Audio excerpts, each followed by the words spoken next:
ఇండియాలోనే #1 varicose veins hospital Avis vascular centre.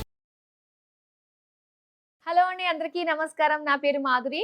Present మనతో పాటు ఉన్నారు life coach, motivational speaker, astrologer Hariraghupriya గారు. నమస్కారం అమ్మా. నమస్తే మాధురి. ఇంటి వాస్తుకు సంబంధించి కావచ్చు, లేదంటే బాగుంటుంది, ఆహ్లాదకరంగా కనిపిస్తుంది అన్నట్టు కావచ్చు, చాలా మంది ఇంట్లో ఫిష్ అక్వేరియంస్ పెట్టుకుంటూ ఉంటారు.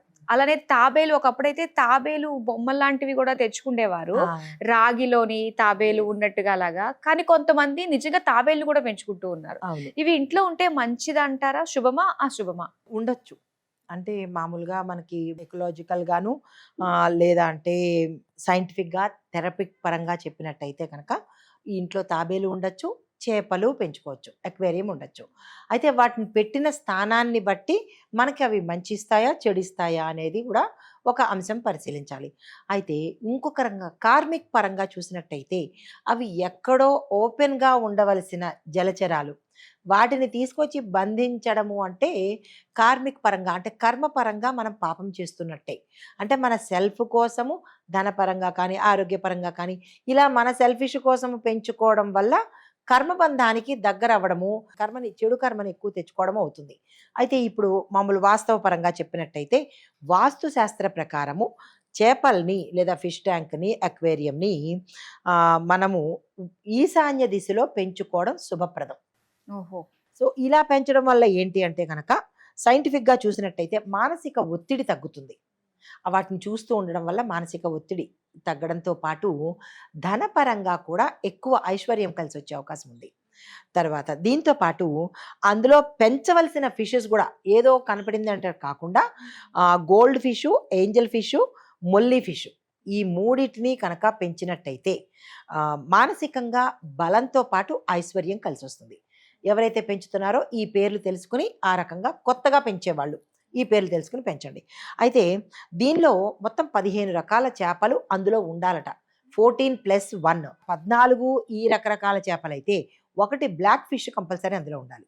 ఓకే, బ్లాక్ కలర్ ఉండాలి. ఎందుకంటే నెగిటివిటీని తీసేస్తుంది, మన ఇంట్లో ఉన్న నెగిటివిటీని తీసేందుకు బ్లాక్ ఫిష్ కంపల్సరీ ఉండాలి. దృష్టి దోషం నివారణ కోసము, చెడు ప్రయోగాలు ఏదైనా జరిగితే మనకి తెలియదు కదా, మనం బయటికి వెళ్ళినప్పుడు తెచ్చుకుంటూ ఉంటాము, లేదా మన ఇల్లు చూసినప్పుడు కూడా చెడు జరిగే అవకాశాలు ఉంటుంటాయి. అలాంటప్పుడు దాన్ని నివారించడం కోసము ఎన్ని చేపలు వేసుకున్నా ఒకటి మాత్రం బ్లాక్ వేసుకోవాలి.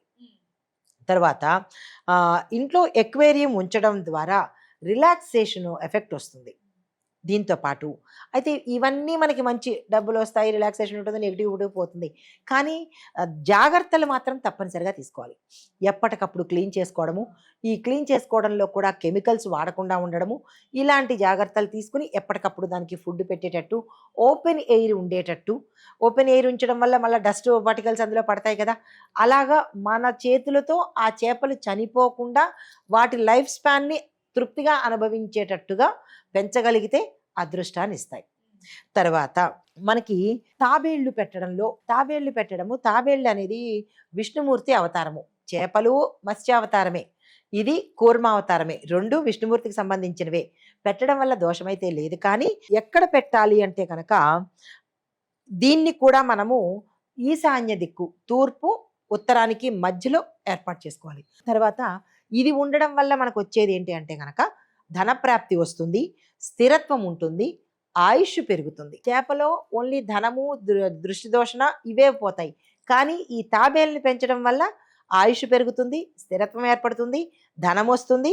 దీంతో పాటు భద్రత అనేది, అంటే ఒక సెక్యూర్డ్ లైఫ్ ఉంటుందన్నమాట. మనకి రకరకాల రియల్ ఒకటి వస్తున్నాయి, ఇందాక మీరు అన్నట్టు గాజువి, మెటల్స్ తో కూడా రాగివి, ఇత్తడివి, ఇలా రకరకాల మెటల్స్ తో వస్తున్నాయి.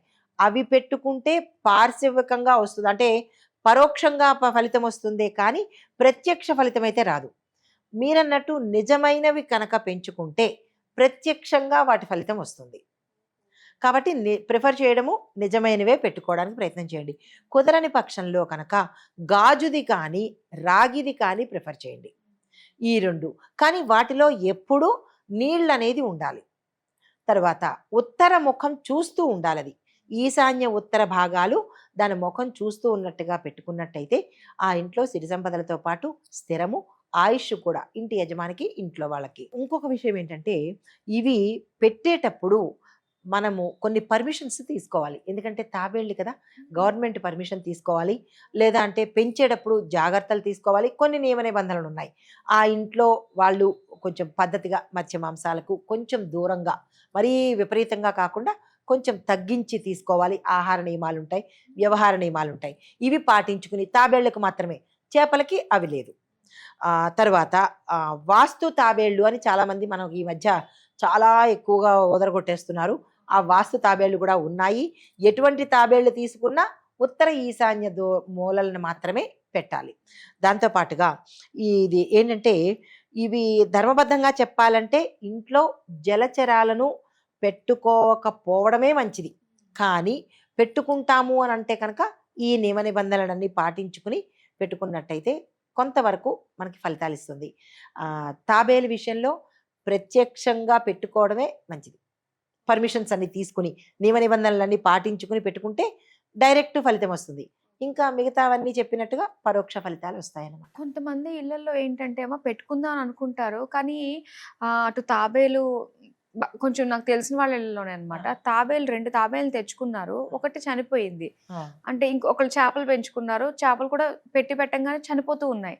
అంటే ఏంటంటారు? అది నెగిటివిటీ ఉన్నట్టు, ఆ ఇంట్లో వాళ్ళకి అది అచ్చుబడి లేనట్టు, అంటే సంప్రదాయం కాదు. కాబట్టి ఒకసారి మన ఇంట్లో ఇలాంటివి ఏవైనా జరిగినప్పుడు అయితే కనుక ఫ్రీక్వెంట్గా జరుగుతున్నా, 1-2 సార్లు జరుగుతున్నా, లేదా తెచ్చిన వెంటనే జరుగుతున్నా అదేదో మనకి ఇంటికి కీడు సంభవిస్తోంది అని తెలుసుకుని ఇక పెంచకపోవడమే మంచిది. పెట్ యానిమల్స్ కూడా మీరు చూసే ఉంటారు, తాబేళ్ళు, కుక్కలు అవి పెంచుకుంటూ ఉంటారు కదా. అలా జరిగినా అవి తొందరగా చచ్చిపోయే అవకాశాలు ఉన్నాయి అంటే కనుక అవి మనకు అచ్చుబడి లేదు అన్నట్టు అవి పెంచుకోకపోవడమే మంచిది. సాధ్యమైనంత వరకు మనకు వచ్చే అదృష్టం ఎలాగా వస్తుంది, వచ్చే ధనం ఎలాగా వస్తుంది అంటే వీటిని డైరెక్ట్గా పెంచి ఇబ్బంది పెట్టిన దానికన్నా అవును, ఇంకొక మార్గంలో చూసుకున్నట్టయితే మంచిది. ఇప్పుడు మనం మెటల్స్లో కానీ ఇలాంటి వాటికి పెట్టుకుంటే పరోక్షంగా ఇచ్చినా కానీ ఫలితం అనేది వస్తుంది కదా, ప్రత్యక్షంగా చంపిన దానికన్నా. అవును. కాబట్టి వాటికే ప్రయత్నం చేస్తే మంచిది. సో ఇలా అన్ని వాటిలో కూడా పెద్ద నో ఏంటంటే పక్షులకి అనమాట. అయితే పక్షులకి అస్సలు పెంచుకోకూడదు, వాటి స్వేచ్ఛని భంగం కలిగించినట్టే అవుతుంది. కలిగించినట్టే దాని తాలూకా ఉత్తర ఫలితాలు కూడా మనం అనుభవించాలి. ఏది ఏమైనప్పటికీనన్నా మనుషులుగానే ఉండాలిరా. అడవి జంతువుల్ని కానీ లేదా పక్షుల్ని కానీ ఇలాంటి జలచరాలను కానీ ఎందుకు పెంచుకోవాలి? మనం ఇవి ఉంటే సరిపోతుంది. దానికి తగినంత సేవ మనం చెయ్యలేనప్పుడు వాటి యొక్క ప్రాణం తీసినట్టే కదా, స్వేచ్ఛని హరించినట్టే కదా. అది మన సరదా కోసం వాటిని హింస పెట్టడం అనేది అసలు ఎక్కడా చెప్పబడలేదు. చేయకపోవడమే మంచిది. చాలా చక్కగా తెలియజేసినందుకు ధన్యవాదాలు.